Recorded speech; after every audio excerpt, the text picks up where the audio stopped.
4 करोड़ गरीबों का पक्के घर का सपना पूरा हुआ है। उज्ज्वला योजना से 10 करोड़ रसोइयों उसमें धुएं का अंत हुआ है। हमारी बहनों को, बेटियों को उनकी सेहत की रक्षा हुई है। आयुष्मान भारत योजना से 50 करोड़ गरीबों को 5 लाख रुपए तक का मुफ्त इलाज मिला है। प्रधानमंत्री गरीब कल्याण अन्न योजना से हर थाली में भरपेट अनाज सुनिश्चित हुआ है।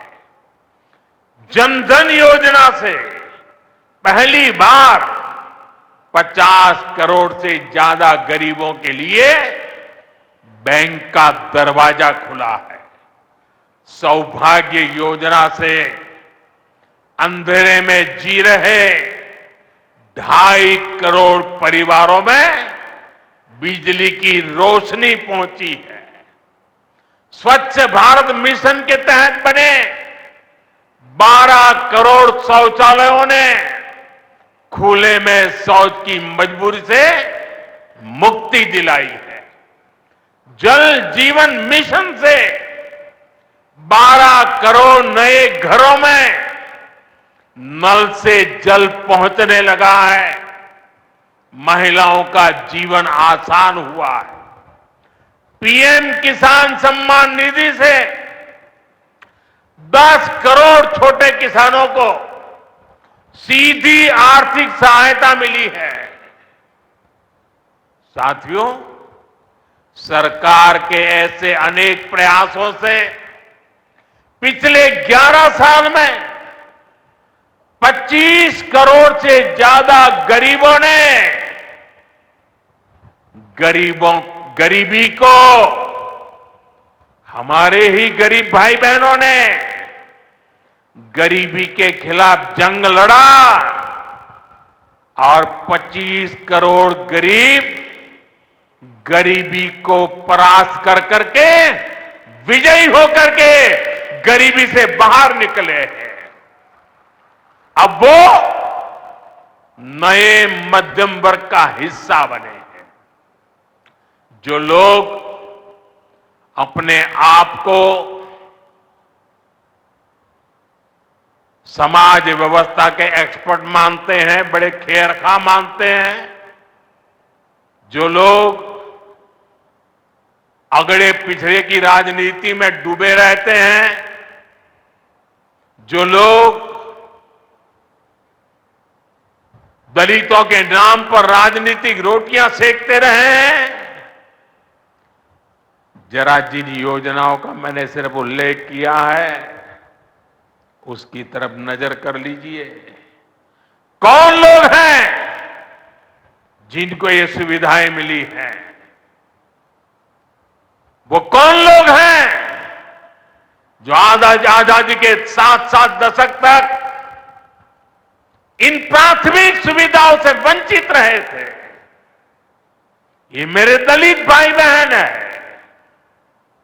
ये मेरे आदिवासी भाई बहन है, ये मेरे पिछड़े भाई बहन है, ये पहाड़ों पर गुजारा करने वाले, ये जंगलों में बसने वाले, झुग्गी झोपड़ी में जिंदगी पूरी करने वाले, ये वो परिवार है जिनके लिए मोदी ने अपने 11 साल खपा दिए हैं।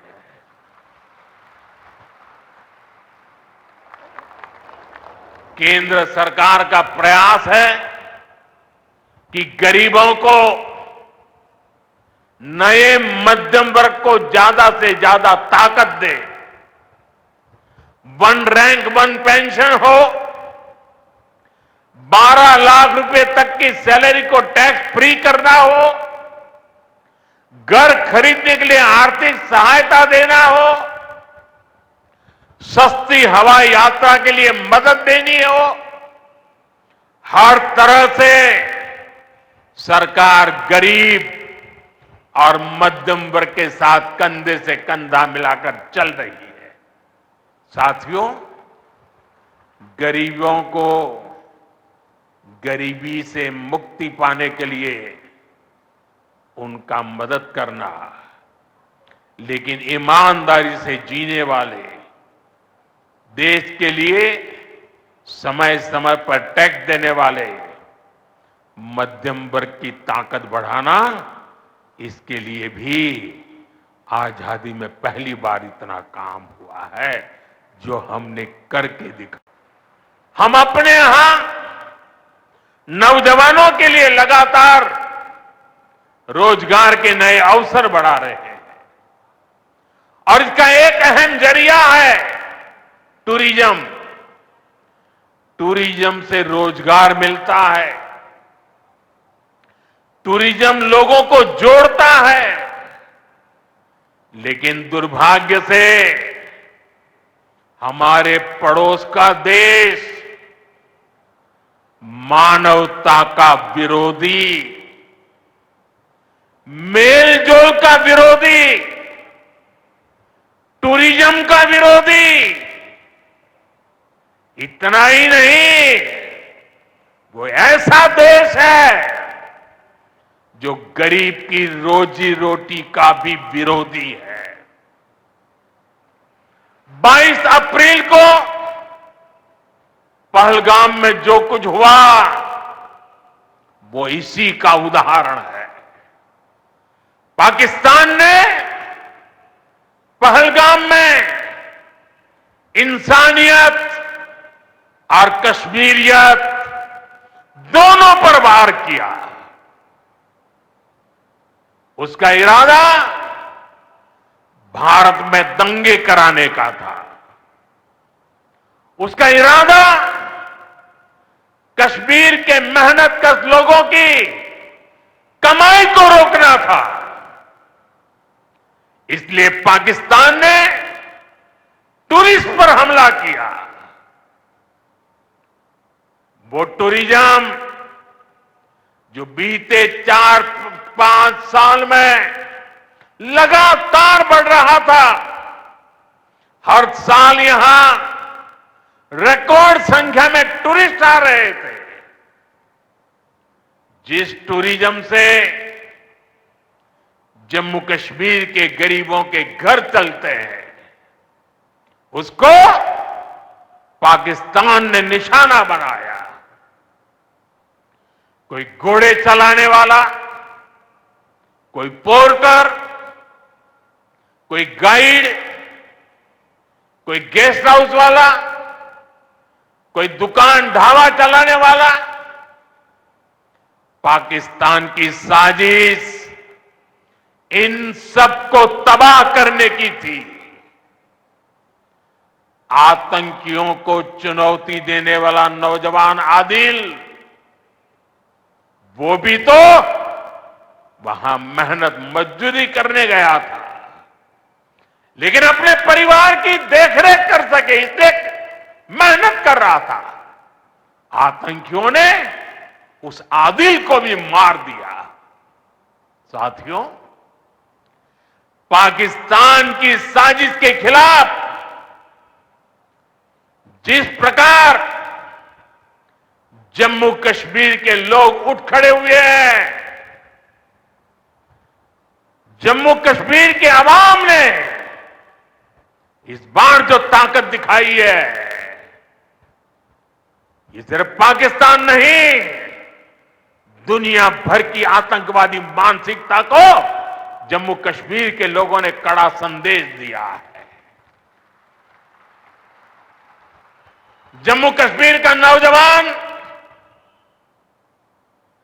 अब आतंकवाद को मुंह तोड़ जवाब देने का मन बना चुका है। ये वो आतंकवाद है जिसने घाटी में स्कूल जलाए, और सिर्फ स्कूल यानी इमारत नहीं जलाई थी, 2-2 पीढ़ी का भविष्य जला दिया था, अस्पताल तबाह किए। जिसने कई पीढ़ियों को बर्बाद किया, यहां जनता अपनी पसंद के नुमाइंदे चुन सके, यहां चुनाव हो सके, ये भी आतंकवाद के चलते बड़ी चुनौती बन गया था। साथियों, बरसों तक आतंक सहने के बाद जैसे जम्मू कश्मीर ने इतनी बर्बादी देखी थी कि जम्मू कश्मीर के लोगों ने सपने देखना ही छोड़ दिया था। आतंकवाद को ही अपना भाग्य मान लिया था। जम्मू कश्मीर को इस स्थिति से निकालना जरूरी था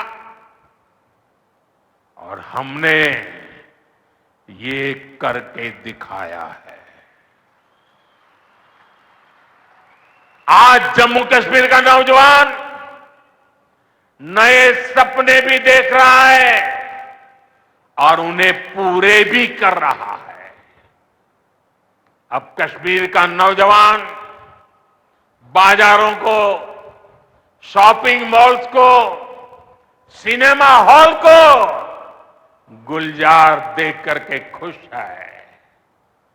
यहां के लोग जम्मू कश्मीर को फिर से फिल्मों की शूटिंग का प्रमुख केंद्र बनते देखना चाहते हैं। इस क्षेत्र को स्पोर्ट्स का हब बनते देखना चाहते हैं। यही भाव हमने अभी माता खीर भवानी के मेले में भी देखा है।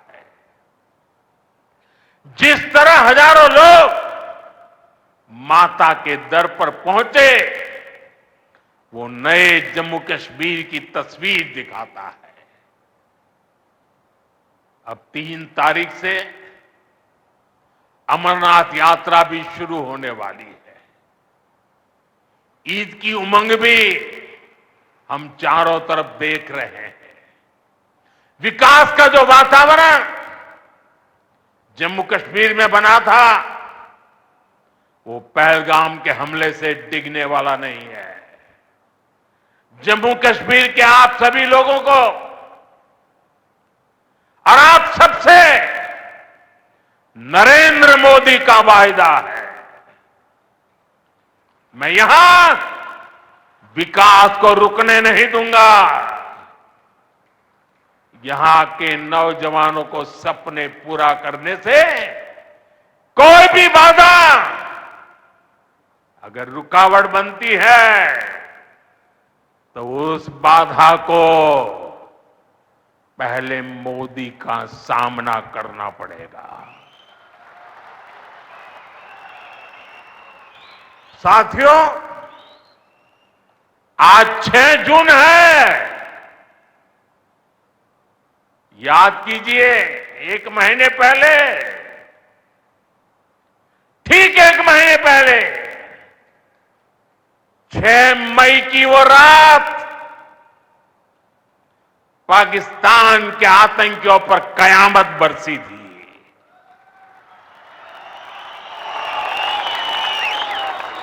अब पाकिस्तान कभी भी ऑपरेशन सिंदूर का नाम सुनेगा तो उसे अपनी शर्मनाक शिकस्त याद आएगी।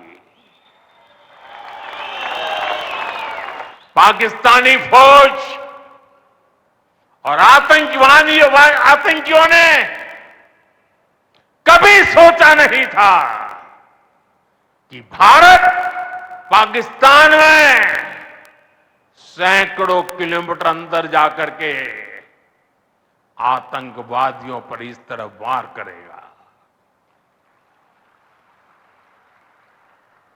बरसों की मेहनत से उन्होंने आतंक की जो इमारतें बनाई थी, वो कुछ ही मिनटों में खंडहर में बदल गई है। और ये देख पाकिस्तान बुरी तरह बौखला गया था।